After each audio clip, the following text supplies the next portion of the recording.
పూరా లోకల్. నమస్తే, welcome to పూరా లోకల్. మనం ఇప్పుడు ప్రజావాణి దగ్గర ఉన్నాము. ప్రజావాణిలో అనేక మంది ప్రజలు వచ్చి వాళ్ళ కంప్లైంట్లు ఇస్తూ ఉన్నారు. అయితే కొంతమంది చాలా దూరం నుంచి వస్తూ ఉన్నారు. వచ్చి ఇప్పటికీ 4-5 సార్లు తిరిగినా కూడా వాళ్ళ ప్రాబ్లమ్స్ ఏమి క్లియర్ కావట్లేదు అంటారు. అలాగే ఆర్టీసీ వాళ్ళు కానీ, కేజీవీపీ స్కూల్ వాళ్ళు కానీ ఇలా రకరకాల వాళ్ళు వచ్చి ఇక్కడ ఫిర్యాదులు ఇస్తున్నారు. అయినా కూడా వాళ్ళకి న్యాయం జరగట్లేదని చెప్పేసి వాళ్ళు చెప్తా ఉన్నారు.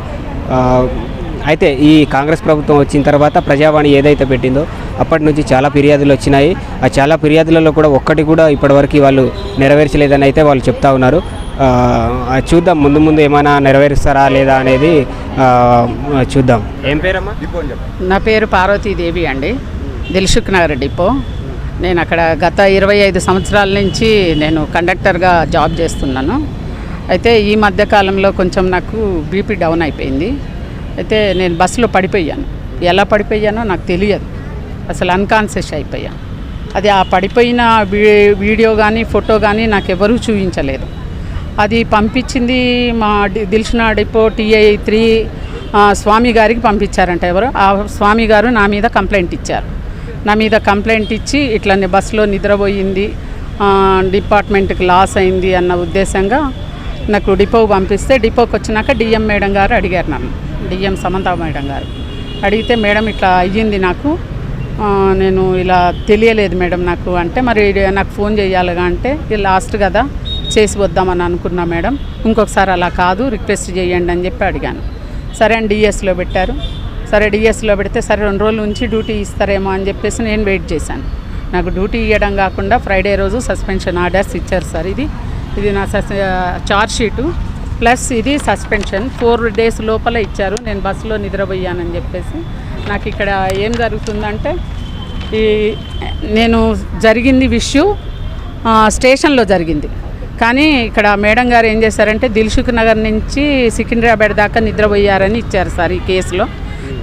నేను ఒక్క క్షణం 30 seconds సార్ నేను నిద్రపోయింది. 30 seconds నిద్రపోలేదు, అన్కాన్షియస్ అయ్యా నేను. అది నాకు కళ్ళకు డ్రై ఐస్ ఉన్నాయి సార్. నాకు ఆ డ్రై ఐస్లో ఒక ½ an hourకి ఒకసారి ఆయింట్మెంట్ వేసుకోకపోతే కళ్ళు నేను తెరవలేను. ప్లస్ బ్యాక్ పెయిన్ ఒకటి ఉంది, బీపీ డౌన్ అవుతుంది. ఎండాకాలము 3 గంటలకు లేసి వస్తున్నాము సార్. ఒక్క అర సెకండు 30 seconds అంటే ఎంత టైం పడుతుంది సార్? ఈ విషయంగా తీసుకొని మేడం గారు నన్ను సస్పెండ్ చేసి నన్ను ఇబ్బందులు పెడుతుంది. కనీసము నేను ఒక లేడీని, నాకు ఇప్పుడు నేను 58 years కంప్లీట్ అయిపోయింది. నాకు ఇంకా 14 నెలలు మాత్రమే ఉన్నది సర్వీసు. ఈ 14 నెలల్లో నాకు ఇలా చేస్తే ఏమని సార్? నేను ఏమని అడగాలి సార్? నేను ఇంత రిక్వెస్ట్ చేసిన మేడంని, ఇంకోసారి జరగదు మేడం, మరి ఇలా చెయ్యొచ్చు అని అంటే నా మీద ఇప్పుడు మేము డిపోలో ఏదైనా మాట్లాడుకుంటే కూడా ఎంబడే ఆమెకు తెలిసిపోతుంది సార్. మేము ఫ్రెండ్స్ మాట్లాడుకుంటాం కదా, అవి కూడా మేడంకి తెలిసి పిలిచి మమ్మల్ని అడుగుతుంది, మీరేంటి స్టాఫ్ రూమ్లో ఇలా మాట్లాడుతున్నారంట అని చెప్పేసి. ఒక DM ఉండి అలా మాట్లాడకూడదుగా, మన ఆడవాళ్ళం సార్. ఆడవాళ్ళు సపోర్ట్ ఇవ్వాలి కదా. ఆడవాళ్ళకి సపోర్ట్ ఇవ్వకపోవటం కాకుండా మళ్ళీ ఇలా నన్ను సస్పెండ్ చేసి నానా రకాల ఇబ్బంది. ఇది లాస్ట్ టైం నాకు. ఈ లాస్ట్ టైంలో ఇలా చేస్తే నేను ఎవరికి చెప్పుకోవాలి, ఎక్కడికి పోవాలి? కనీసం డిపోలో యూనియన్లు లేదు, నాకు ఎవరు సపోర్ట్ చేస్తలేరు. ఎవరు ఎంత చేస్తే అంత అంటే మేమేమైపోవాలి సార్? ఇప్పుడు 25 సంవత్సరాలు చేసి ఈ ఒక్క 14 నెలల కోసం మమ్మల్ని ఎంత ఇబ్బంది పెడుతున్నారంటే అంత ఇబ్బంది పెడుతున్నారు.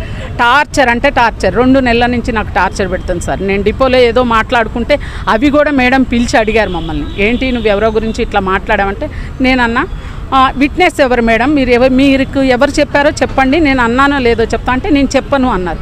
మరి మీరు చెప్పనప్పుడు నేను అన్నానని ఎట్లా అంటే, లేదు నువ్వు అనే ఉంటావని అన్నా. కానీ ఇవన్నీ మనసులో పెట్టుకొని నా మీద కక్ష కట్టి వాంటెడ్లీ నన్ను సస్పెండ్ చేశారు సార్. నా సస్పెన్షన్ ఎత్తేసి నన్ను విధుల్లోకి తీసుకోవాలని కోరుకొని ఈ మీడియా ముందరికి వచ్చినాను సార్. నాకు న్యాయం జరగాలి. ఇప్పుడు ఉన్నది 14 నెలలు సార్. ఈ 14 నెలల్లో నేను ఎక్కడికి పోవాలి, ఏం చేయాలి, ఏంటి, నాకు ఈ సస్పెన్షన్ ఎందుకు ఇవ్వాలి? నేను చేసిన తప్పేంది సార్? నేను తప్పు ఏం కలెక్టెడ్ కేసు కాదు నాది. ఇంకా నేను ఏదన్నా చేయలేదు, ఎవరి మీద గొడవలు పడలేదు, ఏమీ చేయలేదు సార్. నాకు ఈ రకంగా చేసి నన్ను ఇంత ఇబ్బంది పెడుతుంది. నాకు మానసికంగా నాకు బీపీ ఇంకా డౌన్ అయిపోతుంది సార్. నేను లేవలేకపోతున్నాను. నాకు నా పరిస్థితి ఏంటో ఒకసారి అర్థం చేసుకోండి సార్ మీరు కూడా. ఇది మొత్తం డిపో లెవెల్లోనే ఉంది సార్, ఇంకా ఎక్కడ పోలే. అందరికీ తెలియాలన్న ఉద్దేశంతో నేను ఇక్కడ మీడియా పరంగా మీడియాని తీసుకొని, నాకు ఈ మీడియా సహోదరులు కూడా సపోర్ట్ చేస్తున్నారు, ఈ మీడియాకు తెలియజేస్తున్నాను. మొన్నటి వరకు సమ్మెలు జరిగినాయి కదా, మీ ఆర్టీసీ సమ్మెలు. సమ్మెలు జరిగినాయి. మరి అదంతా జరిగిన తర్వాత కూడా మీ మీద కక్ష కట్టడానికి మీ వాళ్ళు కక్ష కట్టడానికి కారణం ఏంటి? కారణం ఏంటంటే డిపోలో తొందరగా అందరినీ తీసేస్తే మరి ప్రైవేట్ అయ్యి పరం చేయడానికనే ఆలోచన సార్ మాది. ఇంకా అంతే పూర్తిగా అయితే మాకు తెలియదు, మరి ఏం చేస్తారనేది తెలియదు. ప్రతి ఒక్కళ్ళని కూడా చిన్న మాట, ఏదన్నా చిన్న మాట అనుకున్నా కానీ డిఎం తెలిసిపోతుంది. మన స్టాఫ్ రూమ్లో అనుకొని మనం ఎక్కడన్నా ఒక ఇద్దరం లేడీస్ని నిలబడి మాట్లాడుకొని, మాకు డిఎంకి ఇన్ఫార్మర్లు ఉన్నారు సార్. అంటే ప్రతి విషయం ఇక్కడ ఏది జరిగినా అక్కడ చెప్పేస్తారు. వారు రాత్రులు డిపోలో 9 గంటల దాకైనా ఉంటారు, ఇవన్నీ మోస్తుంటారు. సగం ఈ ఇన్ఫార్మర్ల వల్లైనా నాకు ఈ సస్పెన్షన్ కూడా వచ్చింది సార్. నేను అది పక్కా చెప్తున్నాను. అంటే మీ యూనియన్ ఉంది, మరి మీ యూనియన్కి చెప్పుకోలేదా మీరు? ఆర్టీసీ యూనియన్ లేదు సార్. ఇప్పుడు యూనియన్స్ తీసేశారు కదా, యూనియన్స్ లేరు, డిపోలో లీడర్స్ లేరు. ఎవరికన్నా చెప్పినా కానీ అడుగుతామని అన్నారు, కానీ వాళ్ళు అడిగినాము మేడము ఛార్జ్ షీట్ ఇస్తా అన్నదని చెప్పారు. కానీ మరి ఛార్జ్ షీట్ అన్నప్పుడు ఛార్జ్ షీటే ఇవ్వాలి కదా సార్. మరి సస్పెన్షన్ లెటర్ ఎందుకు ఇవ్వాలి? నాకు ఛార్జ్ షీట్ ఇయ్యి ఇంకా 4 రోజులు కూర్చోబెట్టు, కానీ సస్పెన్షన్ ఇవ్వడం ఏంటి? నా రిటైర్మెంట్ ముందల అది కూడా నేను ఎక్కువ రోజులు లేదు, పోనీ 5-6 సంవత్సరాలు రిటైర్మెంట్ ఉందంటే పర్వాలేదు. నేను రిటైర్మెంట్ 14 నెలలు మాత్రమే ఉంది. ఈ 14 నెలల రిటైర్మెంట్లో నాకు ఇప్పుడు సస్పెన్షన్ ఇచ్చి నన్ను రోడ్డు మీదకి తీసుకొచ్చి నా ఆరోగ్యం ఇంకా ఖరాబ్ చేయడమే కదా సార్. మరి ఇప్పటివరకు మీకు ఆ వీడియో ఏమైనా చూపించారా? మీరు నిద్రపోయిన వీడియో కానీ ఏదైనా? చూపించలేదు సార్. సిఐ మేడం గారు ఎంక్వైరీ చేస్తే చెప్పాను, ఇలా నా అన్కాన్షియస్ అయినా మేడం అని అంటే, ఇవి ఫోటో చూపించండి మేడం అంటే ఇట్లా చూపించారు, ఇట్లా తీసేశారు. నాకు ఆ వీడియో కూడా చూపించలేదు, అశ్లీలతగా ఉన్నది, అదేది కూడా తెలియదు. అది ఓన్లీ 32 సెకండ్స్ మాత్రమే ఉందని మాత్రం చెప్పారు. 32 సెకండ్స్కి ఎవరన్నా సస్పెన్షన్ చేస్తారా సార్? ఎండి సజ్జనార్ గిట్ల ఏమైనా కంప్లైంట్ ఇచ్చారా? మీరు సస్పెండ్ చేశారా? ఇయ్యలేదు సార్, నేను ఇయ్యలేదు. ఇప్పుడు ఈ మీడియా పరంగానే చెప్తున్నా సార్. సజ్జనార్ సార్ కూడా నా దయుంచి నా ప్రాబ్లం ఏదైతే ఉందో నా హెల్త్ పరంగా జరిగింది కాబట్టి నేను కావాలని అయితే చేయలే, డిపార్ట్మెంట్కు లాస్ చేయాలని చేయలే.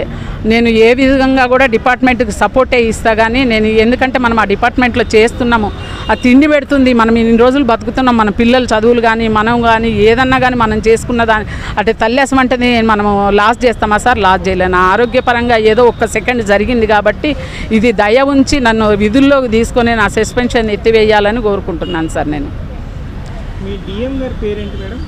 సమత. కక్షపూరితంగా చేశారా మీకు? ఏమో ఈ 2 నెలల నుంచి నన్ను ఏదో ఒక రకంగా ఈపీకే తేవాలి, నువ్వు స్టాఫ్ రూమ్లో చాలా మాట్లాడుతుంటున్నావు అంటే 4-5 సార్లు పిలిచి అడిగారు సార్. నేను ఏం మాట్లాడినా చెప్పండి మేడం అని అంటే చెప్పటం లేదు. మరి ఈపీకే తేవాలని వచ్చినంత తీసుకొస్తాం ఈపీకే. ఒకవేళ మహాలక్ష్మి టికెట్లు తీసుకొస్తేనేమో ఇన్ని తీసుకొచ్చిర్రు అంటారు, తీసుకురాకపోతేనేమో ఎందుకు తీసుకురాలేదు, మొన్న తీసుకొచ్చిర్రు కదా ఇప్పుడు ఎందుకు రాలేదు అని అంటారు. మొన్న వచ్చినాయి ఇవాళ వస్తాయా మేడం? తీసుకొస్తాం, తీసుకురావడానికే ప్రయత్నం చేస్తాం మేము కూడా. ఆ డిపార్ట్మెంట్ కనీసం మా జీతాలు వెళ్ళాలి కదా, మా జీతాలు వెళ్ళడానికైనా మేము కృషి చేస్తాం. డ్యూటీకి వచ్చినామంటే కూర్చోటానికి ఉండడానికి కుదరదు కదా. ప్రతి వాళ్ళు కూడా బస్సు ఎక్కిన వాళ్ళు అందరూ కూడా చూస్తూనే ఉంటారు, మేము కూర్చుంటున్నామా, నిద్రపోతున్నామా, ఏం చేస్తున్నామా అనేది కూడా. మేము డిపో కృషి చేస్తాం, కానీ లాస్ చేయడానికి ఎప్పుడు చెయ్యము. మహాలక్ష్మి పథకం ఏదైతే ఉందో దానివల్ల డిపో ఏమైనా తక్కువ అవుతుందా బడ్జెట్లో? డిపో ఇప్పుడు తక్కువైతుందని సార్. మహాలక్ష్మి స్టార్ట్ అయినప్పుడు బాగా లాభాల్లో ఉన్నది, ఇప్పుడు మహాలక్ష్మి వల్ల తక్కువైతుందని డిఎం మేడం గారే అంటున్నారు. చాలా ఈపీకే తక్కువ వస్తుంది, అందరూ కృషి చేయాలి అంటే కృషి చేస్తాం మేడం. మేము కృషి చేయడానికి ఏమున్నామో మా సాయి శక్తులు ఎంతైతే అంత తీసుకొస్తామని చెప్తూనే ఉన్నాం. రోజు గేట్ మీటింగ్ పెడుతున్నారు, మీటింగ్లో కూడా చెప్తున్నాము. అంటే మొత్తం మీద ఈ మహాలక్ష్మి పథకం ఏవైతే ఉందో దానికోసమే మీకు చేశారనుకుంటున్నారు? అవును. ఈ మహాలక్ష్మి టికెట్లు వచ్చినాక చాలామంది సస్పెండ్ అయ్యారు సార్. ఎందుకంటే 0 టికెట్లు. ఒకవేళ కావాలని ఎవరు చెయ్యరు, ₹1 కోసం ఆశపడి ఎవరు చెయ్యరు. ఇప్పుడు టికెట్ పొరపాటుగా ఎవరన్నా జెంట్స్కి ఇచ్చే టికెట్లో బై మిస్టేక్ కొత్త మిషన్లు వచ్చినాయి సార్, ఈటీఎం మిషన్లు, చెయ్యి జర టచ్ అయితే టికెట్ వెళ్ళిపోతుంది. అది ఆ టికెట్ వచ్చింది కూడా మనకు తెలియదు. ఇప్పుడు ఆ టికెట్ ఆ స్టేజీ లోపల ఎవరన్నా ఉంటే మనం ఇవ్వగలుగుతాం, ఇవ్వలేకపోతే ఆ డబ్బులు మనమే కట్టాలి.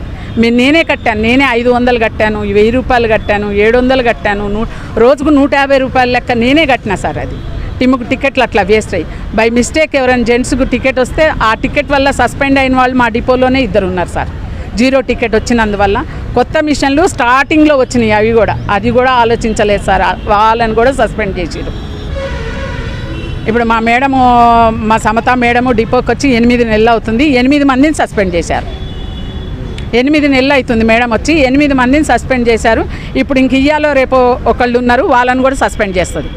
ఈ మహాలక్ష్మి పథకం మీద ఇంకా ఎంతమంది మీద ప్రభావం పడే అవకాశం ఉంది? ఇది చాలా మంది మీద ప్రభావం పడే ఉంది సార్. ఈ మహాలక్ష్మిలు తీసేస్తేనే మంచిగా ఉంటుందని నేను సభాముఖంగా మీడియా ముఖంగా తెలియజేస్తున్నా. ఎందుకంటే ఈ మహాలక్ష్మి టికెట్ల వల్ల చాలామంది కండక్టర్లు రోడ్డు మీదకి వచ్చారు.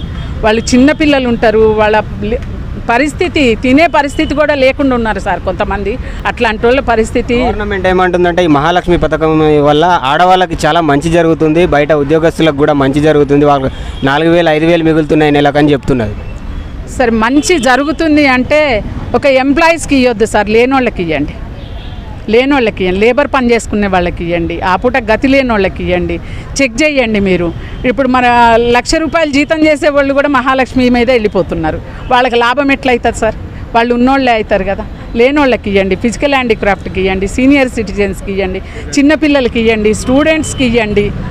ఇప్పుడు అన్ఎంప్లాయీస్ ఉంటారు, అన్ఎంప్లాయీస్కి ఇవ్వండి సార్, అట్లా మనకి బాగుంటుంది. కానీ మరి గవర్నమెంట్ ఎంప్లాయీస్కి కూడా ఇస్తే మొత్తం బస్సులో అంతా వాళ్ళే అయిపోతుంటే ఎవరు ఏంటి లాభం వస్తుందేమో, కానీ తర్వాత చాలా ప్రాబ్లం అవుతుంది సార్. మాకు మహాలక్ష్మిలు వచ్చినాక చాలా ప్రాబ్లం, చాలా ఇబ్బంది పడుతున్నాము, చాలా ఫేస్ చేస్తున్నాము సార్. నాకు దీనివల్ల సస్పెన్షన్లు, రిమూవల్స్ ఎంతమంది వెళ్ళారో కనీసం చాలామంది వెళ్ళారు సార్ ఈ 0 టికెట్ల వల్ల. ఈ చిన్న వాటి వల్ల చాలామందిని సస్పెండ్ చేశారు. మన వరకు 0 టికెట్స్ వల్ల మీ డిపోలో ఎంతమంది సస్పెండ్ అయ్యారు? 3 అయ్యారు సార్, 3 అయ్యారు. నాకు తెలిసి 3 అయ్యారు, తెలవకుండా ఎంతమంది అయ్యారో తెలియదు. నా నోటిఫికేషన్కి వచ్చి నాకు తెలిసి ఒక లేడీ కూడా ఇప్పుడు 6 months బ్యాక్ ఒక లేడీ కూడా 0 టికెట్ వల్ల కేసు అయింది. అది కూడా సికింద్రాబాద్ స్టేషన్లో జరిగింది సార్. అది బై మిస్టేక్లో ఇచ్చానని చెప్పింది, అది కూడా ఎక్స్క్యూజ్ చేయలేదు, కేసు ఇచ్చేశారు. సస్పెన్షన్ ఇప్పుడు ఆమె సస్పెన్షన్ అయ్యి కూడా 6 months అయింది. ఆమె 6 months అయిపోయినాక ఇప్పుడు నాకు సస్పెన్షన్ ఇచ్చారు సార్. నేను 30 seconds నాకు అన్కాన్షియస్ అయ్యా, బీపీ డౌన్ అయ్యి. దానివల్ల నన్ను చాలా ఇబ్బంది పెడుతున్నారు డిపోలో. ఇప్పుడు నాకు ఏది జరిగినా డిపో పరంగానే అవుతుంది సార్. నాకు మంచి జరగని, చెడు జరగని, నాకు ఏదన్నా జరగని ఈ 14 నెలల లోపల డిపోనే బాధ్యత వహించాలి. నాకు ఏదైనా కానీ, నాకేం జరిగినా కానీ. మరి ఈ విషయాన్ని సజ్జనార్ వరకు తీసుకోపోతున్నారు? సజ్జనార్కి మీ మీడియా ముఖంగా తెలియజేస్తున్నాను సార్. మీరే సజ్జనార్ గారికి తీసుకెళ్లాలనే నేను ఇక్కడ ప్రజా దర్బార్కి వచ్చాను. ఇక్కడ మీడియా ఉంది కాబట్టి మీడియాతో ఒకసారి మాట్లాడి నా బాధలు, నా కష్టాలు చెప్తామని చెప్పేసి ఇంత దూరం ఒక సహోదరుడిగా దగ్గరుండి తీసుకొచ్చారు. ఇట్లా ఉంటుందని ఇది నాకు తెలియదు కూడా. నేను ఫస్ట్ టైం ఇక్కడికి రావటము, సరే చూద్దామన్నట్టుగా. అందుకే నా సస్పెన్షన్ లెటర్ని దయ ఉంచి ఎండీ గారు సజ్జనార్ గారు క్యాన్సిల్ చేసి నా విధులకు నన్ను తీసుకోవాలని కోరుతున్నాను సార్. మీరు వచ్చిన ప్రజావాణికి వచ్చారు కదా, లోపల అధికారుల స్పందన ఎలా ఉంది? అధికారుల స్పందన ఏంటంటే, ఇప్పుడు అమ్మ వచ్చావు, నీకు సస్పెన్షనేగా అయ్యింది, రిమూవల్ కాలేదు, అపీల్ పెట్టుకున్నాకే లాస్ట్ స్టేజ్లో ఇక్కడ రావాలి, ఇప్పుడు దీనికి అవసరం లేదు, డిపోలోనే ఉంటుంది, డిఎం లెవెల్లోనే ఉంటుంది, డిఎం గారే ఇచ్చేస్తారని చెప్పేసి మన పిఏ మేడం గారు, పిఏ ఏం పేరు ఆయన పేరు, పిఏ రాజీవ్ గారు చెప్పారు. డిపో ఐఏఎస్ డివిఎం మేడం, అక్కడికి వెళితే ఆయన పిఏ గారు చెప్పారనమాట, ఇక్కడ దాకా రానవసరం లేదు, డిఎం చేతిలోనే ఉంటుంది, నీకు డిఎంఏ ఇస్తారు, ఇంత దూరం ఎవరిని తీసుకోవట్లేదు, అక్కడదక్కడ ఈ చిన్న కేసుకి ఇంత దూరం వచ్చావా నువ్వు, ఇది డిపోలోనే సెలెక్ట్ అయిపోతుంది, మీరు వెళ్ళండి, మీరు మాట్లాడండి అని చెప్పేసి అని అంటున్నారు. కక్షతోటి మిమ్మల్ని సస్పెండ్ చేసింది అంటున్నారు, మళ్ళీ రిటర్న్ తీసుకునే అవకాశం ఉందా? మిమ్మల్ని రిటర్న్ తీసుకోవాలనే కోరుకుంటున్నాను సార్. నేనైతే నా ఈ కేసు పరంగా కూడా ప్రతి ఒక్కళ్ళు కూడా ఈ కేసు పరంగా ఎవ్వరు కూడా ఇది కేసు ఇచ్చేది కాదు, సస్పెన్షన్ ఇచ్చే కేసు కాదు, అట్లాంటిది ఇచ్చిందంటే వాంటెడ్గా ఇచ్చింది ఈ కేసు. ఇప్పుడు నేను ఏంటంటే అడిగిన దానికి సమాధానం ఇస్తున్నా సార్ మా మేడంకి. మీకు వాంటెడ్గా ఇచ్చింది అంటున్నారు, మరి మీ పై అధికారులకు చెప్పి ఆమె మీద ఎలాంటి యాక్షన్ తీసుకోమని మీరు ఎవరికైనా పై అధికారులకు అప్రోచ్ అయ్యారా? కాలేదు సార్, ఎవరు అందరు లీడర్లే లేరు కదా సార్, ఎవరికి పై అధికారులకు ఎవరికి చెప్పాలి? పై అధికారులు లీడర్లే లేరు, ఎవరు ఇప్పుడు ఆమెకు భయపడి ఎవరు కూడా వస్తలేరు, ఏం చేస్తుందో మమ్మల్ని ఏం చేస్తుందో అని మేడంకి భయపడి ఎవరు కూడా సపోర్ట్ వస్తలేదు, ఏం చేస్తుంది మమ్మల్ని, ఏం చేస్తుంది, అమ్మో నీకు సపోర్ట్ ఇస్తే మమ్మల్ని ఏమన్నా చేస్తుంది, మేము రాము అని అంటున్నారు. ఇప్పుడు నేను అప్పుడు ఏం చేయాలి సార్? అందుకే మీడియాని ఎంచుకున్నాను. ఈ మీడియా పరంగానే మా డిపార్ట్మెంట్ మొత్తం సజ్జనార్ సార్కి, ఎండీ గారికి, మొత్తం department DVM, RM, deputy collector కానీ ప్రతి ఒక్కళ్ళే కూడా నా వీడియోని చూసి స్పందించి నన్ను విధులకు తీసుకోవాలని పేరున కోరుకుంటున్నాను సార్. నన్ను ఈ లాస్ట్ టైంలో నాకున్నది 14 months, ఈ లాస్ట్ టైంలో నన్ను ఈ రకంగా ఇబ్బంది పెట్టడం నాకు ఇది అనిపిస్తుంది సార్, చాలా బాధగా ఉన్నది. నేను చేసిన తప్పేం సార్, నేను అన్కాన్షియస్ అవటం నా చేతిలో లేదు కదా సార్. నాకు అన్కాన్షియస్ అయిపోయినా, పడిపోయిన దానికి బాధ్యత ఎవరు వహించాలి? అది ఆ హెల్త్ పరంగా అయ్యిందే కానీ కావాలని చేసింది అయితే కాదు.